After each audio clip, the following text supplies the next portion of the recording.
It's time to talk about Tottenham Hotspur Stadium on Saturday. It's time to talk about Eubank Benn, because here on the program, we've been talking about Eubank Benn for a long time. We've given New York Rick stick over the fact that he called it his most anticipated fight of 2022, 2023, 2024. Now here we are in April of 2025. The press conferences, once this fight was finally signed, sealed, and delivered, and what a journey it was to get to that point. You know, the 60-40, the weight, the suspension. Is it going to happen in Riyadh? Is it going to happen in England? Et cetera, et cetera.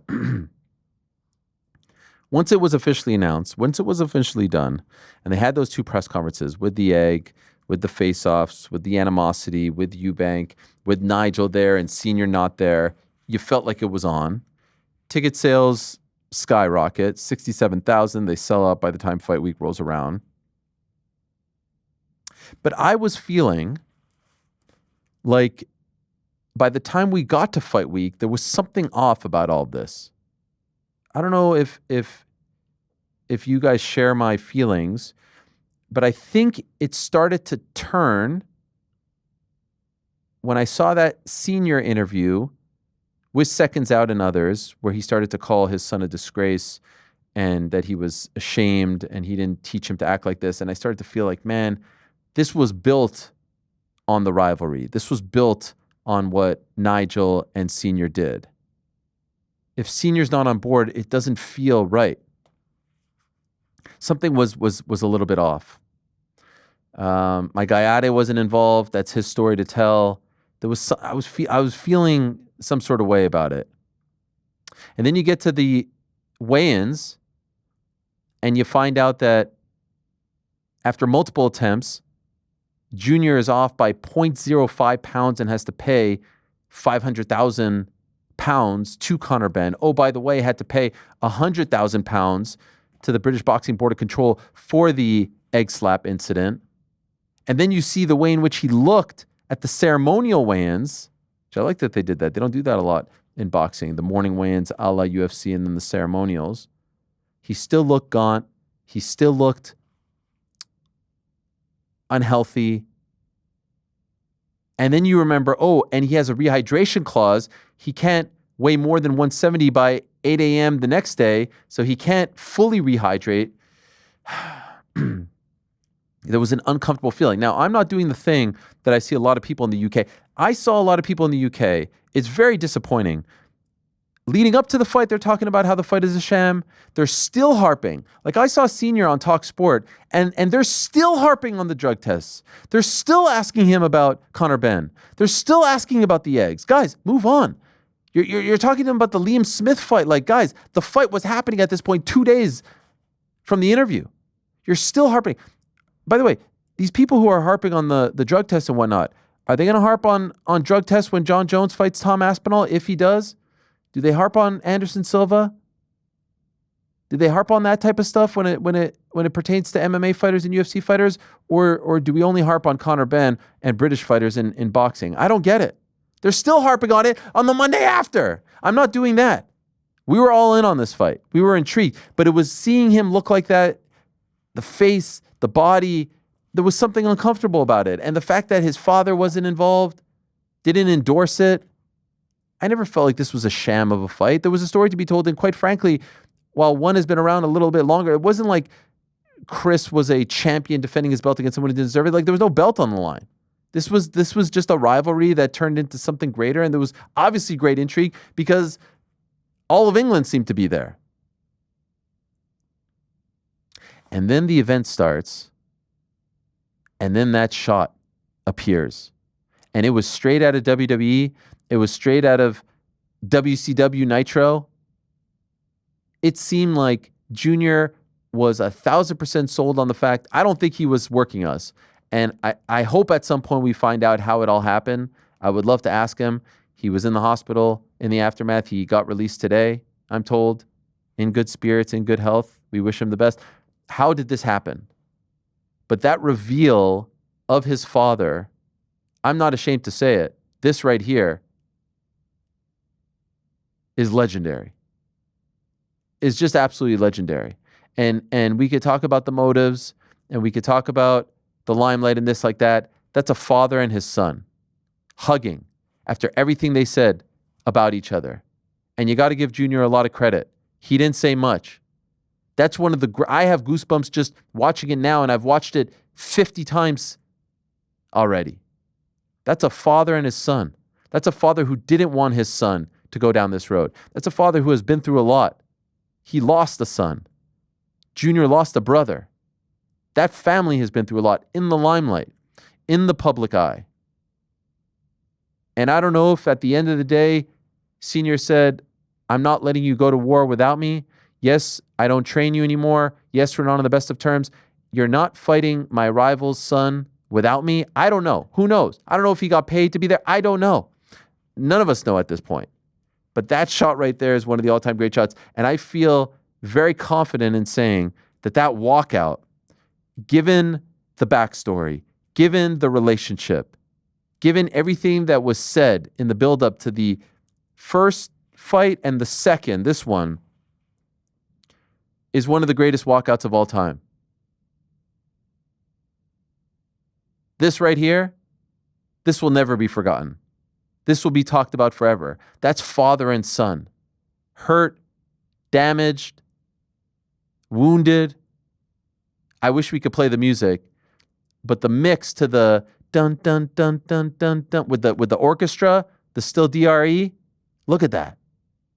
God, I swear to God, that hits me in the heart. It was, if you missed it, shame on you. If you were one of those people that was trying to prove a point or make a point, I'm bigger than this. This is a sham. Like those jokers overseas, shame on you. You missed one of the all-time great moments. As a father, as a human being, you had to feel that. You had to feel that. And then all of a sudden, this footage emerges online, and I have to say, I don't know what it is, but I saw this footage. It's from apparently a documentary that aired called At Home with the Eubanks, and it's a 13-year-old junior trying to convince his dad to let him box with Lennox Lewis in the kitchen. His mom's there too, his brother's there. And this is just putting my own personal spin on it. Like my son's about to turn 13 in 2 days. I see my son, like the mannerisms, the age, the way he talks. And I see the father, Senior, struggling with letting his son do this. For this to somehow see the light of day, the day after this whole scene, could you imagine how big of a shame it would have been if Senior wasn't there? And for it to come out after it played out like this and Junior gets the win, it's really beautiful. It's some of the most poetic, beautiful symbolism that we've ever seen in combat sports. You can't script this. This is not pro wrestling. It is as poetic, as beautiful, as symbolic as we've seen anything. Father, son, bloodline, falling out, tragedy, triumph. If you don't know what I'm talking about, just watch this. This is a 13-year-old Chris Eubank Jr. trying to convince his dad to let him box. His dad is struggling, and you fast forward all these years later, some 24 or so years later, and you know how the story plays out after everything. It takes my breath away. Take a look. So let me ask you, I often tell Christopher that boxing is a business that you never see middle class or upper class youngsters become champion, because you need hunger. You need to be hungry. And the fact that you've kind of been brought up within these four walls here and you've been protected, I don't think you're going to be hard enough. I just want to try it. I just want to see what it's about. If my dad can do it, why can't I do it? That's the argument. 20 world championship wins, son. You see that? Actually, that's good, because he won 21. As so many people come to understand, you take a beating, is this what it's about? Well, not for me. And I hope you're not stubborn and kind of that's what you are. You're stubborn and bullheaded. And that's why you made it. Yeah, but I don't want him to. So you're saying he can. No, you don't want him to be stubborn and bullheaded. Yeah, but listen, you know, in life, for the guys who don't make it, you might have to be. For the guys who don't make it in boxing, you know, it's tragic. It's a tragic business to be in. If you're convinced he's not going to make it, just let him go until he of it and he's not bothered anymore. Yeah, and by then, all those good-looking features would have gone. You know what they say? Let me tell you what, trust me. Don't, Christopher, just leave it alone. And you know what? Remember what they said, right? Okay, am I bad looking? Okay. Why are you putting that into the kid's head? Because I don't want him to fight. I don't want him to fight. Everyone gets hurt, everyone gets disfigured, everybody gets used. What you're saying is irrelevant at this time. It's irrelevant? Yeah. Why? Because it may not happen. It's like worrying about what might not happen. Let me just bring this point to you. I would never want, when I have kids, for my son or daughter to be in a car crash. So, what do? I say I'm not buying you a car and you can't drive. Is that the right thing to do? No. Okay. Go. That's good. And this is the part that hurt. Like, he's sitting there, he's eating his ice cream, and then at the end, Senior says, okay, but you see how reluctant he is, and he asks him for a kiss. I mean, I feel like I've had these conversations with my son about other things. I mean, we argue every day about him not having a phone. And this is a father speaking to his son. And so seeing this in the aftermath of the father showing up on fight night to be by his son's side, it's beyond beautiful. Take a look. What do you say? I try and try it. It's a really okay. I'll let you try. All you've got to do is tell me the word. If you tell me, I'll help you. Okay? Dad, I've already said yes. Stop saying you say yes or no. I want to do it. You want to do it? Yeah. Okay. Just leave it there. Come on. Come here.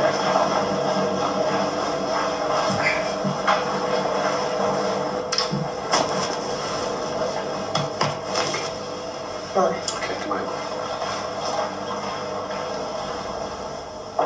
Who knows? Maybe there's another. Maybe there's another.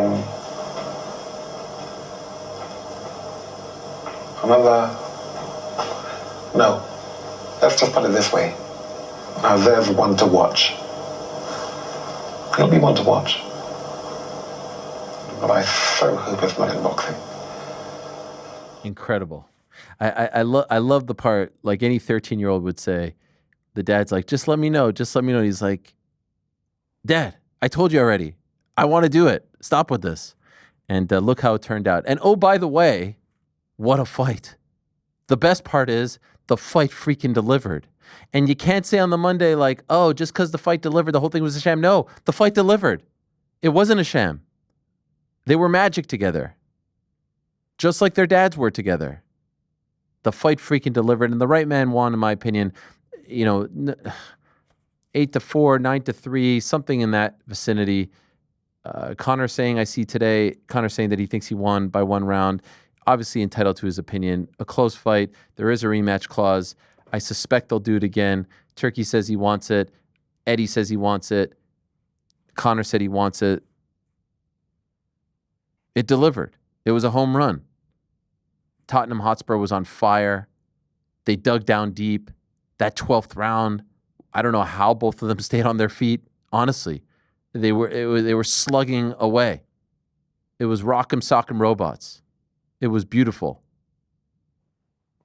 It really was. To me, it's April 28th. That's the fight of the year as far as boxing is concerned. At this point, there's still 7 months left or so, but that's the fight of the year. And so, what were you thinking? I know. This is what I know. New York Rick is going to say. He's going to say, "I told you so," but I will remind him that no one said that you were wrong. No one said that your enthusiasm was unwarranted. No one said that it was misplaced. But I know you're going to say I told you so, so go ahead. It would be very easy for me to come on today and just be like, look, here's the video footage of when I say this. Oh, do you have it? It's going to be the fight of the year. You guys scoffing and the doubts and the slander and all the things I had to, or the ordeal that I had to overcome to get to this point. You suffered the most. Instead, what I will do is say, I'm glad you all enjoyed. Welcome. And let's celebrate what was the best fight of the year. And if you cared enough to dive into the story, if anybody cared enough to think about the story, of the fathers, of the sons, of the clips that we just showed of Chris Sr. and not wanting Jr. to be in there, of the drama between Chris and his father leading up to the fight. This has everything you would want from a fight, regardless of what the fight actually ended up being. All the drama that was involved in this, Conor Benn's positive test, the fallout from that, the promoters, like every element of this, every aspect of this had the makings of something magical. To your point, though, for one, I was scared a little bit that it had peaked early. I was scared that the press conference was going to be the best moment we were going to get, because during fight week, all of a sudden the drama was kind of stripped away. The face-off, they were very far from each other. Yeah. Not until Chris missing weight by 0.05 pounds, which, by the way, is insane. Like, how does the scale even go an extra digit? Let's stop it at the 1 decimal place if we can. But missing by 0.05 and the drama that created, and then Senior's involvement, Senior WWE style coming out of the car, it just took it to another level. The pop in that arena when they showed them walking in together on the screen, I don't know if we'll match that in another thing happening this year. Now, what do you think? We don't know for sure now, but like, what's the, I don't know, what's the theory as to why what happened? Involved? Was he always going to be involved? Was it all a swerve, or did he, was it an 11th hour thing? Do you think he got paid? Like, what are you feeling? I say this with zero knowledge, obviously. Of course. I have no additional information on this. As a father myself, if I saw my son struggling in the way that Chris Jr. did on weigh-in day, and feeling like his back was against the wall, and feeling probably alone in that moment, I'd swallow my pride and decide to be there. And I'm hoping that that's what happened. I'm hoping that Senior said, I see my son in the most vulnerable spot possible. He probably feels alone right now. It's a solitary journey cutting that weight, regardless of how many people you've got around you. At the end of the day, you're the one who has to get those pounds off, and he couldn't do it. And then he's going to have to suffer to make that 170-pound weight on Saturday morning. I'm going to be there for my son. And he was. So I'm hoping that's the story. I really don't care what ultimately got him there. The fact that he was there is everything. But I'm hoping that that's it, that he knew the chips were down and his son needed him, and he showed up. Now, we play devil's advocate for a moment. Sure. I do see some people saying, he stole from the moment. Hell no. He made it about himself. He shat on his son. He called him a disgrace. He kicked him. He wasn't there. He let him go to the press conferences and all that stuff alone, and then he showed up when the lights were brightest. What's the response? It's his dad, and that's his son. And at the end of the day, he was there. Like, how amplified was the moment for him, for his son? I mean, you see the emotion in the ring between them after. You see the emotion with Nigel and Conor as well. This meant everything for both families. And yeah, I honestly don't really care why he showed up. If it was to steal the spotlight, he was still there. And I'm sure it meant everything to Chris Jr. To be able to say, we got beyond whatever the drama that we had before this was, and we're in the ring together to able to celebrate this win for the Eubank family, I don't think it really matters to Chris Jr. Yeah, you see some skeptics out there, but it doesn't who cares? Yeah. Chris, if he was there to steal the spotlight, he was dressed in a spotlight stealing way, I'll tell you that. Oh my God. He earned every moment, every second of that spotlight. What was that jacket? It was incredible. The jacket was sick. Yeah, what? I think it was all a work. He had I think calling his son a disgrace, everything like that. You think that was a work? I think it was all a work. You think he was always planning on showing up? Him going on CNN or whatever Eubank Jr. went on was just like, there's nothing more I can do. I've tried my best. I've asked him to come many times, and it's all to him now. I think it was all a work, and then he shows up, and this is what you get. You get the massive pop. It feels like WWE. The stakes get that much more elevated. Rick is usually the cynic. What's cynic? It's showmanship. It's good stuff. I think we also have to acknowledge, though, that Senior was probably right. The reason he was so mad was because he thought getting Chris Jr. to suck down to 157 was malpractice and something extremely dangerous to him. And the fact that he missed 160 by 0.05, he was probably right. That was going to be a horrible, life-changing type thing for Chris. And so the father was trying to protect his son and felt like he did everything. Then we obviously have the whole letter and the camp change and all these other things that go into it. But ultimately, I think it's a little bit of, you were probably right about some things. I was probably right about some things. I'm my own man, but I was also trying to protect you. And now we're reunited to this power, to this force. Don't get me wrong; they've obviously had real issues in the past. But I'm saying in like the 15, 20 days out from the fight, you also get the moment where the Benns are watching the TV and they see it, and it's just like, oh man, I can't believe they're actually there. I mean, what would have changed in 10 days from Eubank Sr. being like, you're a disgrace? You think I'd be in your corner? You're mad. You're mad. I would never be in your corner. So you think when he said that, you think he was still planning on? Wow. I think he was working right there. What do you think? I agree. Really? Yeah, I agree with a lot. Wow. Well, he said himself afterwards, he said, like, I was always going to be here. He was interviewed on his way out, and he said, like, there is a bit of theater to this stuff. You may have remembered my own career, because that's what, of course, Eubank Sr. was the man with. But, like, to think about that impact, and I don't think, to Rick's point, I don't think I've popped for a non-fighting moment like that in my life. Like, to see Eubank, just the door open and seeing him there, absolute cinema. Like, my granddad, God rest his soul, used to wake me up in the middle of the night when I was a toddler to go and watch Eubank fights, to watch Prince Nazim fights. So he's an unbelievable figure when it comes to boxing in the UK. He was the guy who kind of brought through Sky Sports boxing, all that kind of stuff. It was all hitched to Chris Eubank back in the day. But just as the impact on the spectator to see that as well. Like, my friends have been talking about this fight, as I told you last week. They've been talking endlessly about this fight. I know you guys didn't feel the buzz here, but buzz over there, but over here you could definitely feel it. And that the previous day, when they saw Chris Eubank weighing in, they were like, that's it. You know, Ben's going to have his way with him in there. Like, this is terrible. He's not going to be able to take this kind of impact. And then when they saw this footage of Eubank coming up with his dad, they were like, oh, he's going to win. He's going to win. So what I'd say to anyone who's kind of saying he's taken away from his son's moment, like, if the spectator is having that kind of impact to see that man there, imagine what his son felt. That's my fucking dad. Like, one of the biggest legends in the history of boxing in the UK, a man who brought a new audience to this sport over here in the 1990s. He's here, he's in my corner, and he's being Chris Eubank. Like, he is putting all the moves out there. Like, it was so performative.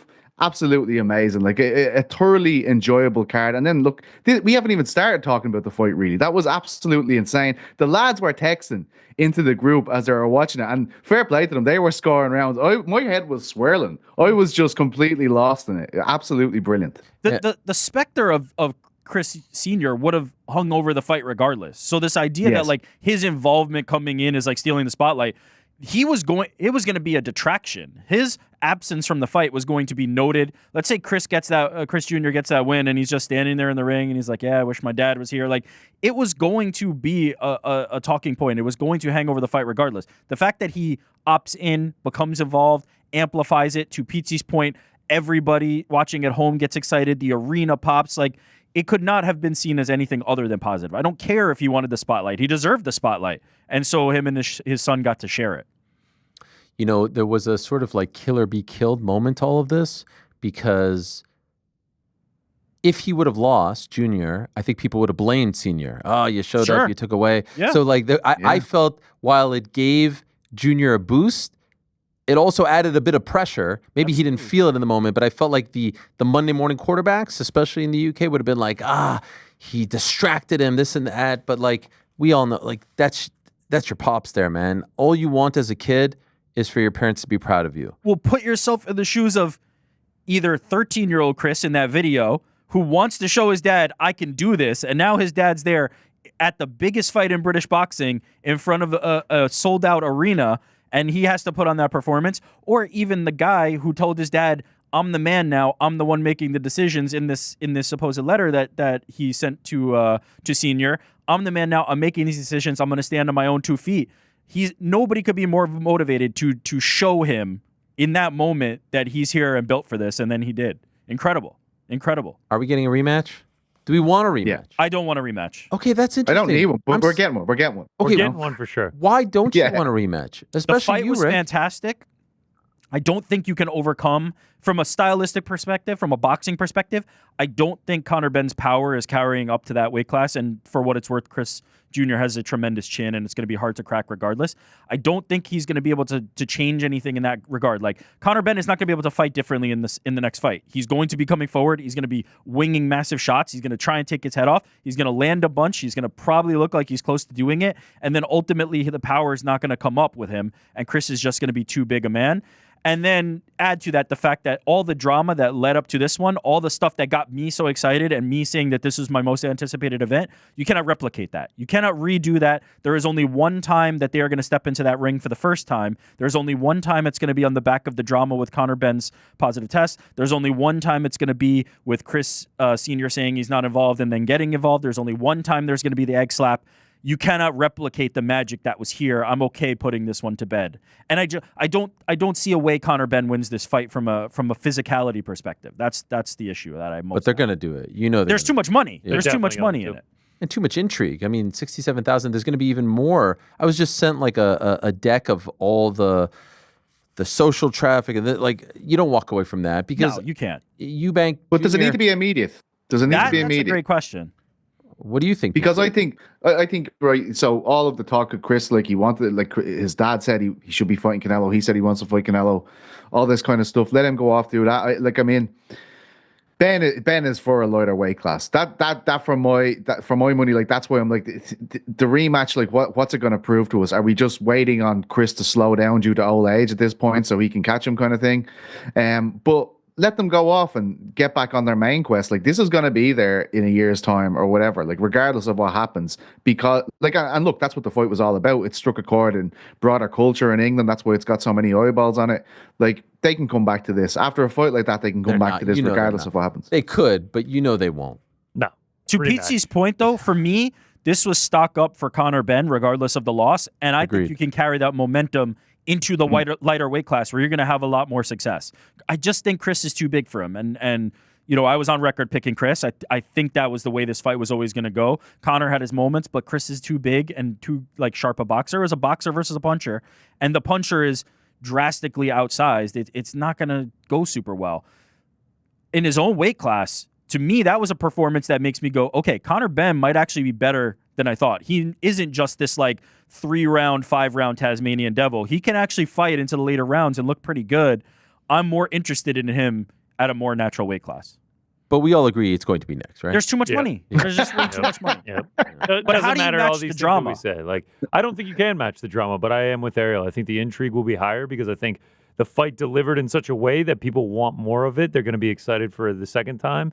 The theatrics will be different. There will be no, Eubank Sr.'s here. Oh, man, the egg slap, everything like that.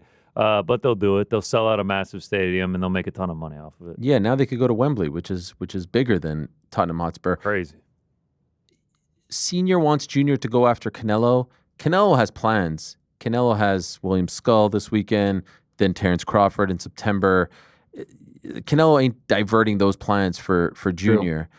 There is no bigger fight for the two of them than this. I know Ben has wanted to go for the WBC 147 belt. The only part that sucks about it all is there's a gap between them, right?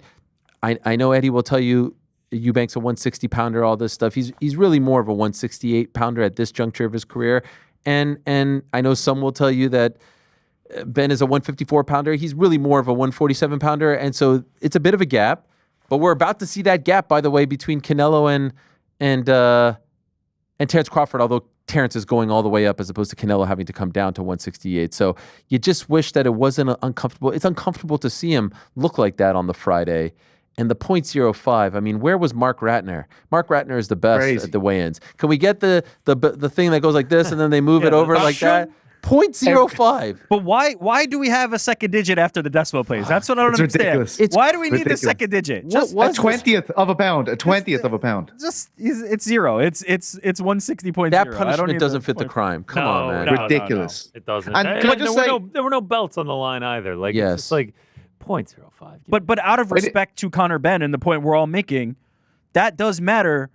Because Conor Benn is drastically outsized here. And Chris Eubank should have to suffer if he's going to have this much of a weight advantage. He should have to suffer. He should have to get down. Now, do I think that's $500,000 pounds off your purse? Probably not. But he should have to suffer to make that weight. Do you think the rehydration clause should stay then? But that's Rick? the problem. Do Oh, you want to please see no. Chris suck down to 160 and then 170 again? I don't. But ultimately, that's the problem. how do you even the fight? How do you make the fight even? This is the problem, right? That's what people are going to say. For Chris Eubank will be all right with it.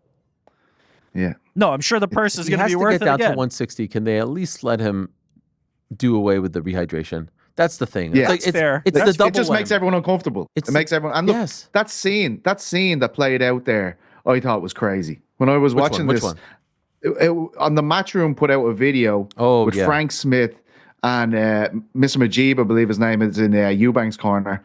And it spoke to the intensity of the fight, which I enjoyed about it. But it also made my sentimental kind of feelings about it went straight to Eubank, even more so than they were, because it felt like it was like nearly a bully ring as he was trying to weigh in there. Then you have the footage of the gloves, and his team are kind of saying like, we didn't agree to this horsehair, all this kind of stuff. It was crazy, and that was really a very negative feeling going from Friday into Saturday before we saw Eubank Sr. arrive. That was a really weird feeling to be like watching him face off, look emaciated still hours after weighing in, and it makes you feel a weird way about a fight that should be a lot of fun, right? Like should be getting people excited. I think that dominated the conversation for the whole night before the fight. So I don't know. I don't know how you make it, because Chris has obviously won the fight. He looked very good. It was a war. It was brilliant. But they're going to want that there. And I just think it kind of highlights all the issues people have with boxing, seeing that kind of stuff. Man, Eddie, I feel for Eddie to a degree. Eddie's going to be joining us in studio tomorrow. He's in New York. I think he's getting to New York today for, of course, the Times Square card. What a weekend, by the way, in boxing. You've got the Times Square card with Ryan Garcia and Rolly Romero, Devin Haney, Jose Ramirez, Arnold Barbosa Jr., going up against Teofimo Lopez. That's this Friday. Then you've got the Canelo card, Martin Bacoli on there as well. You've got Bruno Saras against Jaime Munguia on that card. And then on Sunday, Naoya Inoue fighting in Las Vegas, his big return. So that's back to back to back. Boxing, again, tried to tell all of you, it's an exciting time for the sport. Anyway, it feels like every time Eddie has these big moments, whether it's Anthony Joshua back at Wembley, or it's Katie Taylor's big debut in Ireland, or it's the 5v5, it's better be a Bivol. Who knows? It feels like he always loses, does it not? I feel for him in that regard. It always feels like he loses, and yes, he's had the big wins, Katie against Amanda, etc. But it feels like when the spotlight is really on him and Matchroom, it really does feel like he falters. So he'll no doubt be pushing for the rematch. No doubt Conor Benn will be pushing for the rematch. And I suspect Chris hasn't really talked about it. He wasn't at the press conference. He went to the hospital. And his dad hasn't really talked about it as well. But there's so much money involved. There's so much intrigue. They really, I mean, on a big weekend in British sport with the Premier League and Liverpool and all that, it felt like they dominated the FA Cup semis. They dominated, and it was pretty cool to see. Thanks for watching this video. Before you go, if you haven't already, hit that subscribe button for us. Also, give us a thumbs up, leave a nice comment. These things go a long way. And while you're here, do check out the rest of the channel. We've got live shows and full interviews, clips, and a whole lot more. We're doing big things here, and we appreciate your support very much.